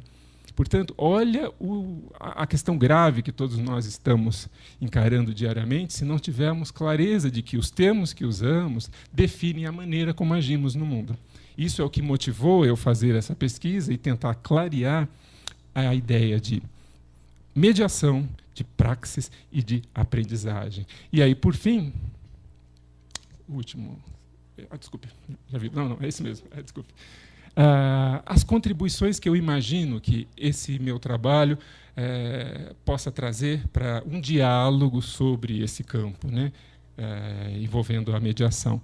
Primeiro deles, né, a mediação em Educom, ela é um processo intencional e sistematizado. Ela não é algo que ocorre por acaso. Então, essa eu acho que essa é uma das luzes, né, que eu busco acender durante a pesquisa e deixar claro na escrita que tem que ser planejado, tem que ter estrutura, tem que usar funções psicológicas superiores de quem faz, né, para que, de fato, haja a ação, né, uma ação coerente, uma ação prática sobre aquele que aprende. Né. A palavra mediação, ela deve referir, de modo explícito e enfático, a ideia de proposição de estímulos para potencializar experiências de aprendizagem significativas no contexto cognitivo do aluno, que é diferente do contexto cognitivo daquele que ensina, porque são aprendizagens diferentes. A praxis do professor é diferente da praxis do aluno, cada um com a sua dentro desse movimento. Né? E ainda, a praxis educomunicativa é diferente da prática. O slide anterior, então, trouxe isso para vocês, e eu acho que é uma contribuição que a minha pesquisa traz. E, por fim, o educomunicador mediador ele é um profissional de ensino. E o que eu estou querendo dizer aqui é que o simples fato de alguém fazer uma atividade educomunicativa, no meu modo de ver, não faz dela um educomunicador. Porque, se assim o fosse, nós converteríamos toda a educomunicação num conjunto de técnicas ou práticas ou metodologias. E, longe disso, a educomunicação não existe para isso. Ela é muito mais ampla e ela vai evocar a formação sistematizada, organizada, intencional de um profissional capaz de operar a partir de referenciais talvez como esse. Esse foi o que eu elenquei durante o meu percurso. Então, isso é importante para nós. Por quê? Boa parte de vocês aqui são estudantes de educomunicação da Universidade de São Paulo, na Escola de Comunicações e Artes. Se nós acreditarmos que o simples fato de fazer uma atividade educomunicativa permite atribuir a essa pessoa a classificação de educomunicador, a gente põe por terra uma questão essencial que eu busquei apresentar aqui para vocês. É destituir a área e até dessignificar a necessidade de termos um curso como esse aqui. Não é defesa de área nem de mercado, tá, pessoal? Espero que fique claro isso aqui para vocês. É mostrar que existem critérios. Né? A pessoa não se faz médico sem cursar medicina. A pessoa não se faz engenheiro sem fazer engenharia. Né? Então, isso, em certa medida, né, é a maneira que eu estou olhando para o curso aqui de educomunicação e para educomunicação como uma forma geral, não só aqui da ECA, mas vamos pensar isso nos diferentes locais em que isso ocorre, porque é uma atividade profissional, precisa de critérios, né? É um saber fazer, é uma prática que muda estruturas dentro de uma sociedade. E isso nós não podemos perder de vista a nenhum momento. Ok? É isso. Trocar agora de microfone. Isso, obrigado. Obrigado, Edson. Agora vamos trocar aqui de microfone para que a gente possa ouvir os colegas aqui presentes. Quem quiser fazer alguma pergunta, algum comentário, é só chamar, eu vou até aí. E a Denise, se puder verificar se tiver alguém também à distância querendo participar, é só colocar a mensagem com a hashtag Encontros Abertos. Não é isso, Denise? Pode ser, então. Eu posso começar? Ninguém levantou a mão até agora? Ninguém pediu a palavra? Pergunta? Não. Então vou eu mesmo fazer uma pergunta para o Edson, que é assim um pouco para provocar. Você diversas vezes falou em educador. E falando de educação. de vez em quando falava educomunicador, né? E aí eu faço a pergunta para você. Qual a diferença em relação ao seu problema de mediação que você vê ou se vê, se não vê, entre essa questão da mediação na perspectiva do educador, daquela que se pretende atingir ou que já existem da perspectiva do educomunicador?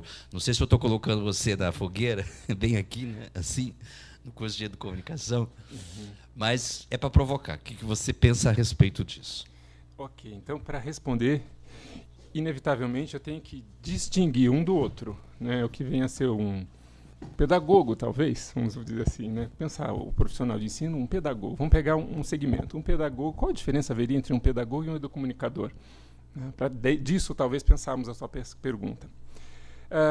Ambos são profissionais de ensino, ou pelo menos se formam para se atuarem como profissionais de ensino. No âmbito da educomunicação, esse será um profissional que vai mobilizar alguns tipos de conhecimento que o outro não terá acesso em seu curso de formação em pedagogia. Alguns que eu considero essenciais seriam de gestão de processos de comunicação, gestão da comunicação. Dentro, pelo menos que sei, da Universidade de São Paulo, o único curso que trabalha gestão de comunicação nessa perspectiva de educação é aqui. Portanto, isso já passa a ser um elemento diferencial, porque esse é um profissional de ensino que, ao criar as suas estratégias de ensino, a sua prática de ensino, vai considerar que a comunicação não é um simples ato de fala isolado. Ela é um conjunto de elementos que precisam ser estruturados, visando a criar, de fato, uma comunicação vista numa perspectiva de processo. Então, isso é um elemento essencial, que um pedagogo não faz. Então, isso precisa estar, talvez, no currículo, na formação de um profissional em educomunicação. Esse, então, é um dos pontos que eu considero fundamentais aqui para tentar responder a sua pergunta, né? E deixa eu ver que outro elemento aqui. Ele é um profissional que, inevitavelmente, terá que dominar teorias de comunicação.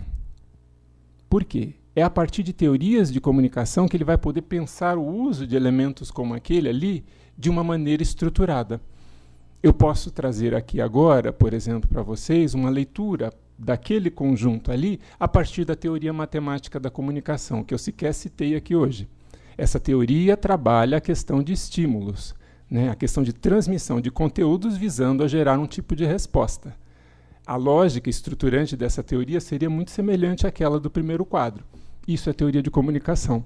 Um profissional de pedagogia não trabalha com isso. Portanto, eu vejo que, a partir desse referencial, um profissional de ensino, né, que tem no percurso esse desenvolvimento, né, esse acesso a esses conhecimentos sistematizados que só são possíveis dentro da escola, né, você não acha isso na rua, né, você não estuda a teoria matemática da comunicação na rua, né, ela não está disponível na esquina, etc. e tal. Você estuda isso aqui dentro de uma estrutura como essa, dentro de uma estrutura formal.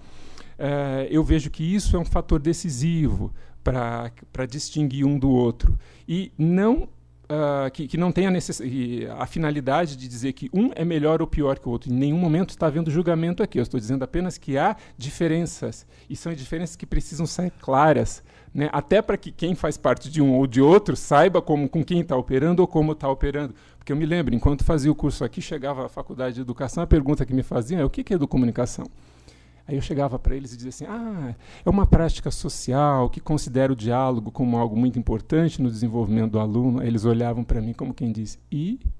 Né? Aí eu vinha com mais coisas, né? Ela considera a ação do aluno como um sujeito do próprio conhecimento. E... Né? Ou seja, eu linkava uma série de elementos, né, que para eles era um lugar comum, um profissional de pedagogia. E justamente por me deparar com situações como essa, eu pude perceber, há algo que se faz aqui, ou que se estuda, que se aprende aqui, que de fato faz da nossa ação prática como profissionais de educomunicação profissionais diferenciados em termos de mercado e em termos de ação no mundo propriamente. Então isso eu acho importante porque quando no meu discurso aqui, ora eu usava a palavra mediador, né, para educador, ora eu usava mediador para educomunicador, a todo momento em que ela era vinculada à ideia de educomunicador, eu estava mobilizando essa série de conhecimentos inerentes a teorias de comunicação, né, e gestão de processos comunicacionais, que são bases da formação de um profissional dessa área. Então, a mediação, propriamente, o conceito é o mesmo, dentro do âmbito educação. Então, a educação é a área como um todo. Agora, quando eu falo em mediação em educomunicação, eu estou falando dentro de uma especificidade, de um profissional que atua, que desenvolve as suas práticas pautado por essas referências que eu trouxe até aqui. Então, a minha resposta deu conta, né, do que... Podemos continuar conversando. Alguém mais? Ótimo. Então, deixa eu levar até aí o microfone, por favor, se apresente. Meu nome é Camila, eu não sou aqui, eu sou da PUC, acabei meu mestrado agora, e eu pesquisei mediações, só que na perspectiva das mediações comunicativas da cultura em Barbeiro e nas mediações do Orozco, né? Eu queria saber em que medida o seu conceito dialoga com as mediações, assim, pela perspectiva das teorias das mediações. Ou se ele dialoga, ou se você não abordou isso em algum momento, ou se você também acha que tem a ver as duas coisas, enfim, nessa perspectiva. A minha pesquisa não aborda isso, né? Não foi foco, né? Eu não contemplei isso, mas eu posso tentar responder agora a queima-roupa, né? Pelo que você trouxe aqui. Eu vejo que o que eu trago nessa pesquisa, que pelo que eu pude constatar é um trabalho, é uma publicação que dentro da ECA é a primeira, acho que, sobre mediação, né? Mediação da aprendizagem, que na área de educomunicação é a primeira. Sim, no né? curso de educomunicação. Então a gente não tem referencial. Eu sou o primeiro a colocar a cara a tapa no português, assim, né? Então, o que ocorre? A ênfase, a preocupação central minha foi em pensar a aprendizagem, o desenvolvimento, o aspecto cognitivo do processo. Essas outras teorias, né, que evocam a teoria, as mediações, né, a teoria das mediações como uma questão mais ampla, elas vão focar-se, sobretudo, nos elementos de ordem cultural. Né? E a cultura, dentro desse contexto, eu não trabalhei com você, não explicitei aqui hoje, mas ela é muito fundamental, muito importante, porque, na perspectiva, por exemplo, do Vygotsky, a cultura é um alargador das potencialidades do sujeito dentro de uma perspectiva de aprendizagem. Então, nesse sentido, eu percebo que há, de fato, um diálogo, uma vez que, se em aprendizagem eu entendo que cultura é decisiva, né? E isso que você traz dentro desse conjunto de mediações, né, culturais é uma área que explora, eu vejo que esses estudos precisam caminhar juntos, porque um fornece subsídios para ampliar o modo de ver do outro. Então, eu acho que esse seria o diálogo e não o debate entre eles. Tá joia? E aí eu complemento só explicando que quando o Edson propôs essa temática, achei bastante importante para nós, na licenciatura em Educomunicação, ter um estudo que traga da educação a compreensão que se tem sobre o processo de mediação. Por conta de que aqui temos essa outra perspectiva cultural, né, que trabalhamos muito, e pouco trabalhamos na perspectiva da educação. Daí a abordagem dele ser mesmo na educação. Né? Algum mais? Participação, perguntas? Se a distância tivermos, a Denise está por aí? Acho que não tem. Porque justamente eu queria aqui trazer essa questão, né? Pensando, então, mediações a partir desse olhar da educação e do processo de aprendizagem, com certeza. Em que você, Edson, frisou bastante a importância do papel do profissional, né, no caso o educador, no caso do comunicador, responsável, então, por não só enxergar, considerar, entender o que é a mediação, para poder lidar com ela no processo aí que quer provocar. Né? Primeiro aspecto. Né? Agora, e se a gente pensar essa mediação e esse processo de aprendizagem em que não há a mediação de um profissional, e sim, na perspectiva cultural, a mediação de um canal de TV, a mediação de uma festa popular X, enfim, outras mediações que também se dão em que são executadas não por um educador, não por um educomunicador, tendo consciência desse processo. Né? Ela também não se dá, ou pode vir a se dar, a partir de situações como essa que você recuperou, né, desses teóricos, para caracterizar a mediação no processo de aprendizagem.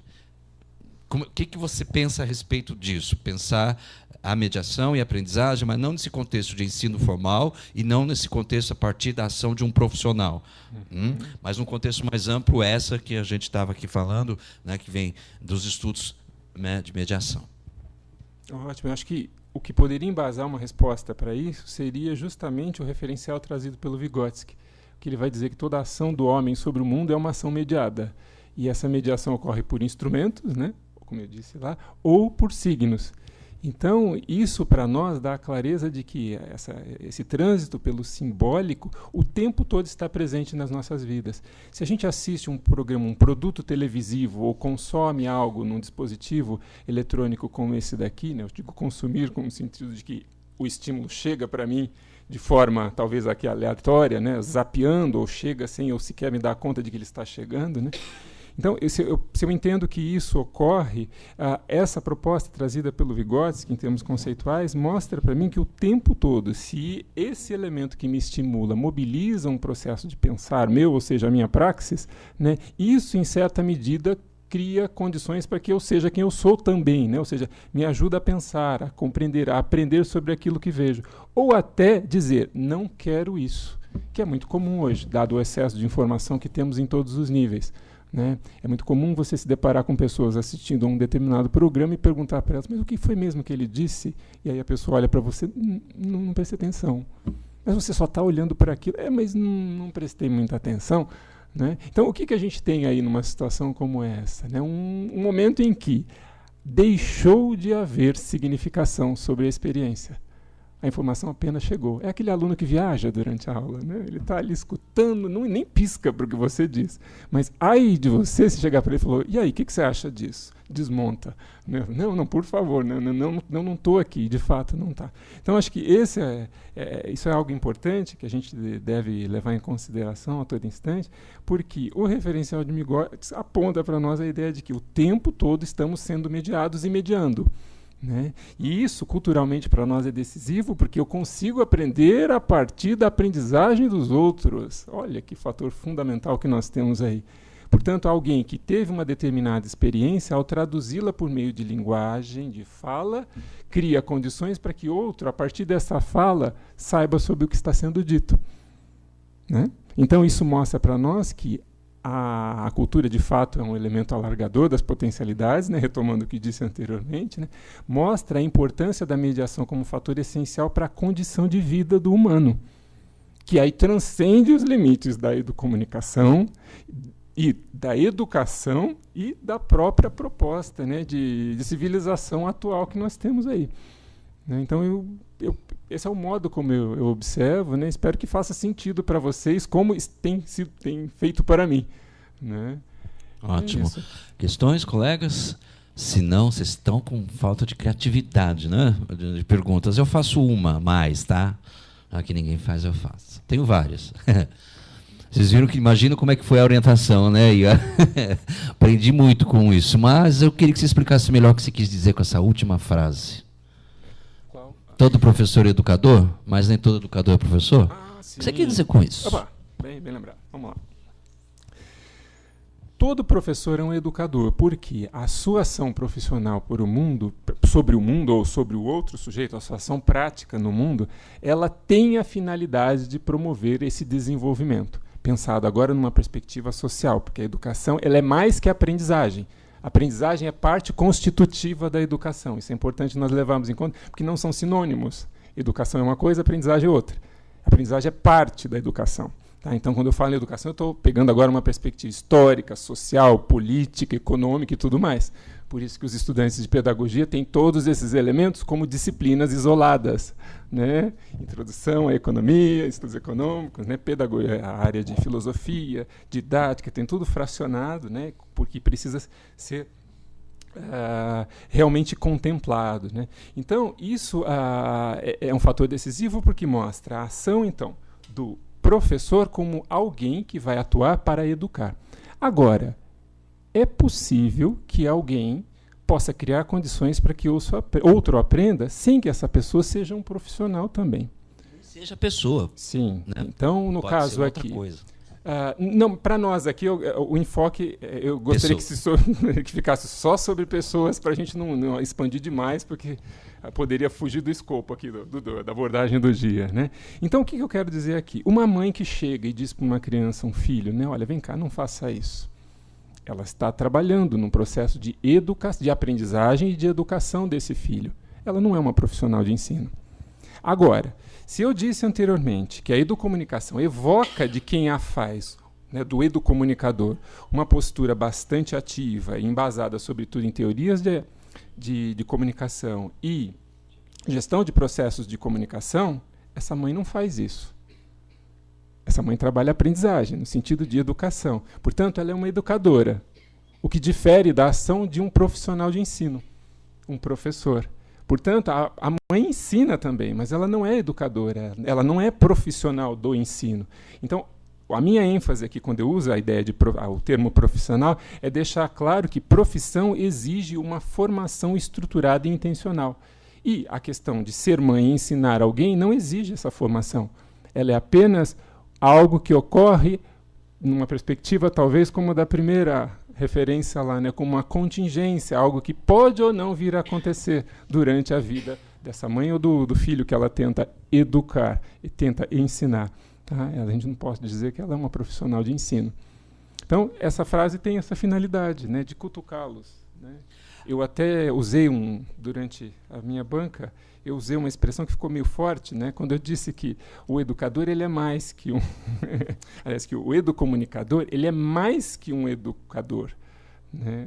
Mas espera, isso daí soa mal. Soa mal mesmo, porque ele é também um educador, mas o que eu quero enfatizar aqui é que ele domina, ele traz uma série de conhecimentos sistematizado que um educador normal não faz. Ele é um profissional de ensino. O educomunicador é isso, ele é um profissional de ensino. E precisa ser assim. Caso contrário, a gente não é capaz de criar situações e até trabalhar sobre a área de educomunicação de forma que ela transcenda, saia da ordem vigente e crie novas possibilidades, tal qual ela prega. Né? Abrir espaços, abrir horizontes, ver aquilo que não está claro. Né? Se nós não entendemos dessa maneira e acreditarmos que as coisas podem acontecer naturalmente, ou para o sim ou para o não, né, nós podemos fadar a educomunicação a algo natimorto. E isso é bastante grave. Eu não acredito nessa perspectiva. Por isso que defendo a ideia de que há necessidade de estudos sistematizados que deem base, inclusive para que essa mãe, que não é profissional de ensino, consiga melhorar sua prática com seu filho. Ela nem sabe de onde ela aprendeu a fazer aquilo. Talvez foi assistindo um programa de culinária na TV ou foi vendo um intervalo, uma propaganda de um produto qualquer. Ela viu aquilo e, opa, isso daí me interessa, vou fazer isso também. Né? E aí nós temos a importância, né, da ação de um sujeito sobre o outro, da ação de mediação de um, promovendo a aprendizagem do outro. Ok? É por isso que estudos como o seu são importantes, até para que a gente possa, né, trabalhar para que a educomunicação não se torne sabão, né, que realmente tenha clareza na formação e na atuação do profissional, né, sobre o que estamos lidando, como, por exemplo, o conceito de mediação, que é para nós. Por isso que é a importância dele. E tomara que ele também estimule, né, estímulos para que outros avancem nesses estudos também, aqui para nós, sobre mediação e aprendizagem. Estamos aí terminando, então antes quero saber se tem alguém que gostaria de também fazer mais algum questionamento. Laís, vamos a ela. Olá, Edson. Olá. Eu sou orientanda do professor Ismar, do doutorado, agora na reta final. Hein? Eu fiquei muito, assim, me inquietou muito essa questão da diferença da praxis, né? Falar que são diferentes com a prática, né? A gente usa muito prática mesmo, e até um capítulo que eu estou escrevendo eu coloquei praxis, algo mudou ali.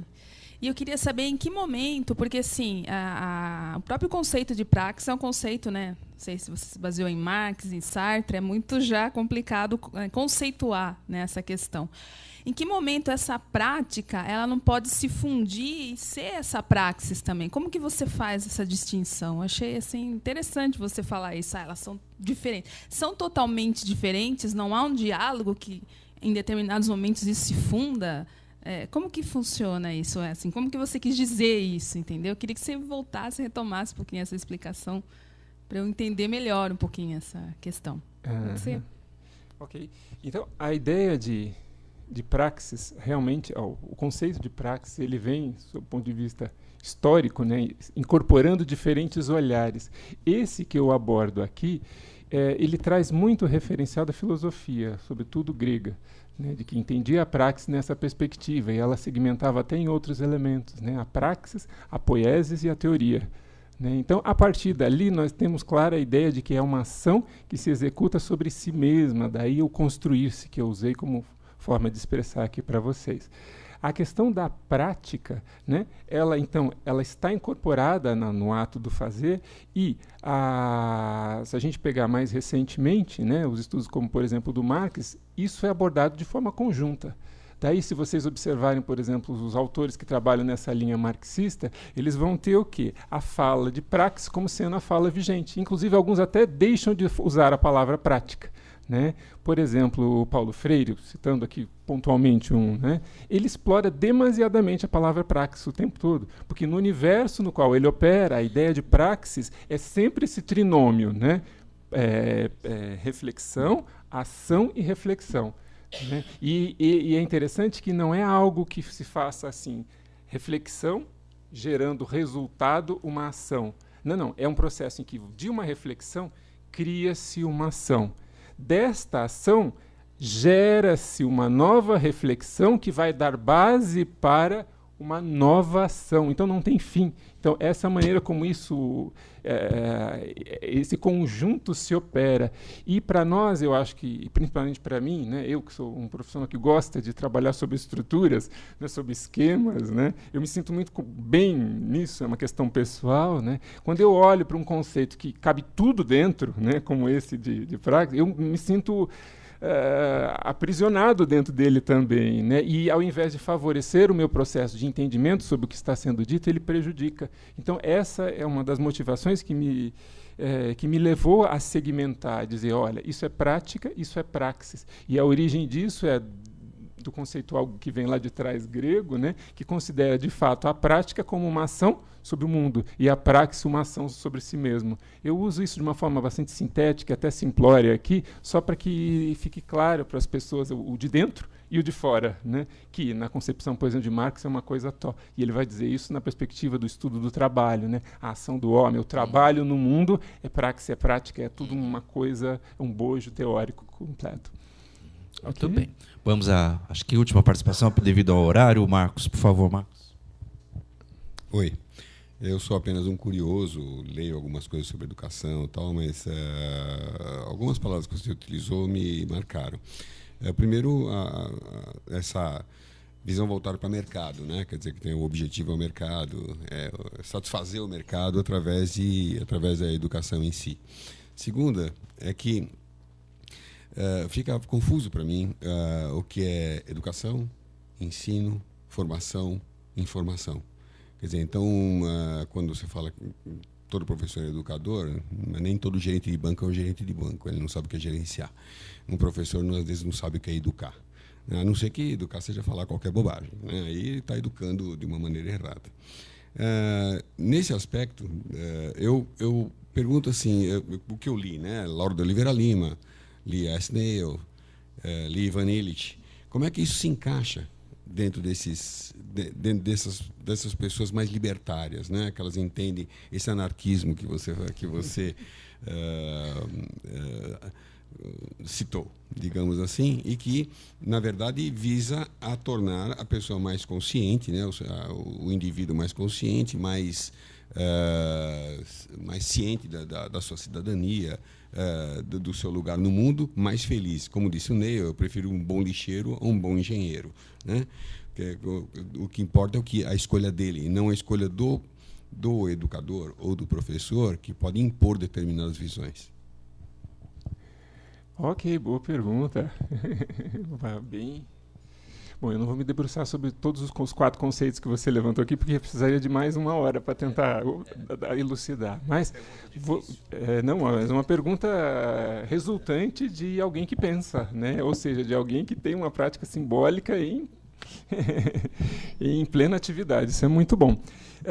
O que eu quero pensar aqui? Você traz, por exemplo, citou alguém aí, Ivan Illich, né? Sociedade sem escolas, né? Assim, isso para nós é algo que chama atenção, e talvez no discurso contemporâneo hoje isso soa até muito bem, né? Se a gente olha o que está acontecendo nas ruas, né? Vamos abaixa tudo, desmonta tudo, nada funciona, nada é possível, né? Vamos refazer tudo como se fôssemos capazes de fazer algo original, né? Então, a ideia que eu trago aqui é que, na perspectiva, na condição de sujeitos cognoscitivos que somos, né, de aprendentes, né, é uma outra expressão também usada, nessa condição, nós, tudo que fazemos, tudo que aprendemos, nós operamos a partir de conhecimentos que são legados de gerações anteriores. Então, nós precisamos desses elementos. Então, é daí que eu falo que não há originalidade nas coisas. O que há é uma originalidade de confluência de coisas, de costura entre coisas, de combinação entre elas. Isso é o que promove diferenciações aqui e lá, né? Então, isso é um fato que precisa ser explorado hoje naquilo que eu chamo de educação formal, naquilo de educação escolar, porque esse tipo de aprender é um aprender educacional escolarizado, só é possível por meio de sistematizações. Eu, por exemplo, não consigo entender, ou pelo menos na minha limitação, eu não vejo a possibilidade de eu, de fato, formar um profissional que venha a atuar com conhecimentos científicos na sua profissão, sem que ele tenha acesso a esses conhecimentos de uma maneira sistematizada. Talvez alguém diga assim, mas hoje a gente tem acesso a tanta informação em todos os lugares. Eu falei, sim, mas a possibilidade de conectá-las não está presente em todos nós.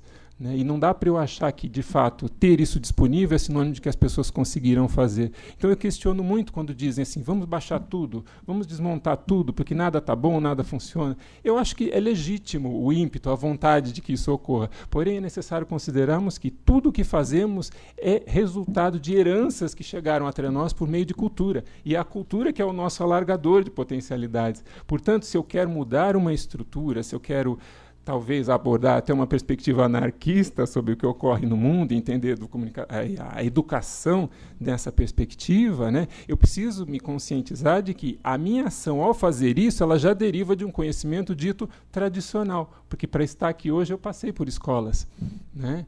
E aí, como ficariam as futuras gerações diante disso? Eu acho que aí talvez as reflexões da Hannah Arendt poderiam ser bastante significativas e próprias para a gente pensar isso, né? Quando ela coloca em xeque a questão, o que queremos deixar de legado para aqueles que chegam? Né? Lembrando que aqueles que chegam, eles são novos diante disso que trazemos, e jamais terão o olhar que nós temos e acreditamos que determina a nossa forma de ver, sentir e perceber o mundo contemporâneo. Então, esse é um dilema, que eu diria hoje, um dilema contemporâneo que está pipocando em todos os campos, né, que trabalham a questão da educação, que é o que fazer. Porque isso é fato, né? O desejo de determinados grupos em diminuir as estruturas, diminuir poder, Estado mínimo e tudo mais, né?